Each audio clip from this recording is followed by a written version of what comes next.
mesa. Basta sa Davao, karinderya at cafeteria. Busog ang pamilya,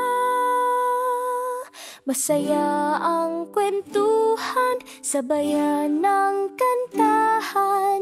Mura na, sulit pa, lutong bahay ang saya.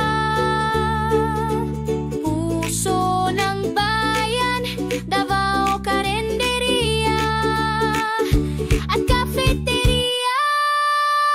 Adobo tinola sa hapag, sinigang na baboy, manok at baka, ang sarap. Halina't kumain, meron ding laing inihaw na manok, gulay kasama. Handaan ang vibes sa bawat mesa.